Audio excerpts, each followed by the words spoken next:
Hey there, this is Casey from One Leg, and today I wanted to kind of go over some ways that you could start to convert your business into a paperless company. And I know that that kind of experience could be really daunting to people, but I'm here to tell you that it is not impossible, and it's just a matter of kind of taking things one step at a time. So for today, I want to go over how you can change over a form. I have my fake form right here into a actual fillable PDF that you can send either your clients or your internal team, and that's kind of the place to get started, is making all of your forms something that can be digitized and put into wherever you are keeping all of your client information, whether that be a CRM or any other kind of database. So let's get started. So first step is you have your form created in Excel. Now this is not necessary if you have a form that you have written down on paper that you've printed out. You can also scan and recreate those forms. I'm going to go over that in a different video, but today I'm just going to show you what to do with these kind of forms, because as you can tell, there's going to be some calculations involved. So step one, you're going to go ahead and you're going to save your form as a PDF rather than Excel. So that's going to just be save as PDF. And let's see where this is going to go on my computer. I'm just going to put it on my desktop. There we go. I do have a couple of assistants flying around me today, so you may see them going in front of the camera. Today is going to be Queso and Pepino, my two little budgie friends. They're going to be assisting me today. Alright, so now that I have this as a PDF, I'm going to go grab it, and it's going to open up just like this. So first thing you're going to notice is, uh-oh, my stuff is cut off, and that's okay. This is when you start to export as a PDF, you kind of get a better idea of what you're dealing with your form. So I'm going to go back into my Excel right now, and I'm going to troubleshoot. So we're going to go to View, and then we're going to go to Page Layout. See there? That's the problem you got. So this one is heading over onto another page, and we don't want that. So what we want to do is we're going to be adjusting our cells so that way they all fit on one page.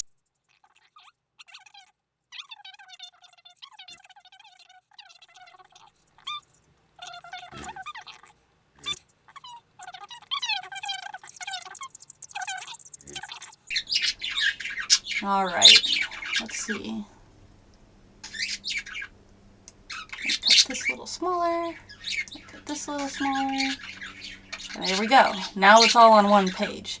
Now, if you didn't believe me before, watch what happens when I save it this time. Alright, there we go. We got our Excel. So you can tell that there's a couple of elements here that you're like, oh look, the logo's kind of going over some of the fields, but it did retain the cells, which is kind of what we wanted, right? Right now this is not a fillable PDF, this is just a standard PDF. So I'm going to go ahead and I'm using my Adobe Acrobat DC in order to define what actually is going to be filled on the forms. Now you do not have to use Adobe. You can use something else, such as like Fillable PDF, which is a website you could pay for, but I want to go over, just because I have the program, what we do to actually make this happen. So the first thing I want to do is I would like to prepare my form. If you don't have prepare form on the side right here, you can do it by just hitting more, and now I'm going to prepare my form. And you can also put this in here if your document does require signatures. It lets you add in some stuff. Alright, so Adobe DC actually is very, very good at detecting things like this made from Excel, which is why a lot of people do make their forms on Excel rather than just taking it from like a scanned document.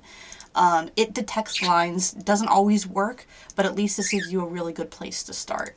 So the first thing I want to adjust is I want to take away this field right here, because this is not a field, this is my logo, and it does let you actually select and resize these images. So I'm going to resize this to be a little smaller to fit within the parameters that we're working with here to start off from.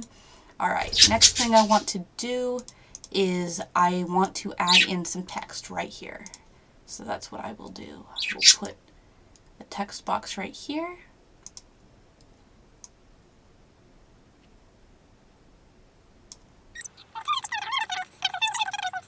Need it to be 100% perfect, and then you're going to put the date in right here.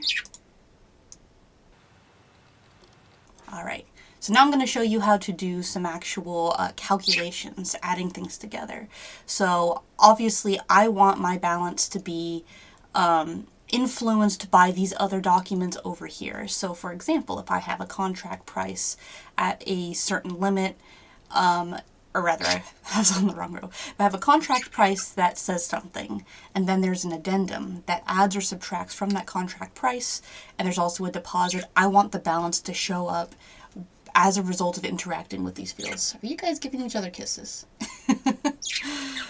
Yeah, they're putting on a show for you while I'm doing this, so great. It's wonderful. Let's do balance.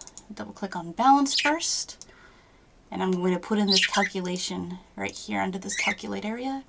So, value is the sum of these fields. We're going to be doing, since this is a direct row over, we'll be doing contract price row 1. See, this is nice that it names it for you, so you don't have to sit there and rename all of these things. Contract price row 1, and then we'll do addendum cost row 1, and then we're going to do deposit. Where's deposit row 1, and then we're done. We've got the sum of those three should equal balance. So let's take a look if that works. You can actually test your formulas by hitting this preview button up here. So you can see addendum and balance are at 0. So let's say my contract price is at $20,000. Right now balance is at $20,000. My addendum is plus $350. Oh. See, it's not working. So that's why we need to always check to make sure we got the right formulas. So let's say we have a $1,000 deposit. So deposit is working. So we just need to take a look at what's going on with addendum over here. Before you hit edit, get rid of your information. Then we'll go back in and see what's going on with this. Value is not calculated. See, I was going originally to start editing the value for addendum, so that must have thrown it off. Let's try this again. Preview, contract price, $20,000. Addendum, $600. Oop, not $6,000. And then deposit at $1,000. So we see now that everything is being added together because we did sum. Now let's see what happens if I do negative 1,000. Hey, look at that. It actually detects. It does minus. So even with addendum, minus 600, it can retain that running balance. Now, you're going to be programming all of these rows just like how I did it for the balance before. So it keeps a running total of everything going on that has been added in for these order numbers. And then I'll show you how to do this total now. I'm going to skip some steps so you don't have to see me doing all that, adding in the formulas to the individual rows here. Alright, so now we're getting to the total area. We're going to be doing balance. All the balance rows together is going to equal what that total is at the bottom. Balance row 1, 2, 3, 4.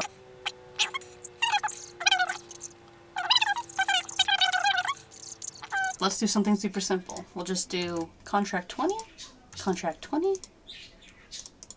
Now, what's the total? 40. Took it a second to figure it out, but once you actually save the document itself and you start to distribute it, this formula will come up a lot faster just because we first plugged it in and I actually have not been saving along the way. But that is how you turn something into a fillable PDF. And you could just say, everybody can fill this out the same way. That's my name. And then you could have them submitted to you. And that's all that I'm going to be covering today in terms of making a Excel document into a fillable PDF and how you can start turning your paper documents into digital files. Have a good rest of your day. Bye.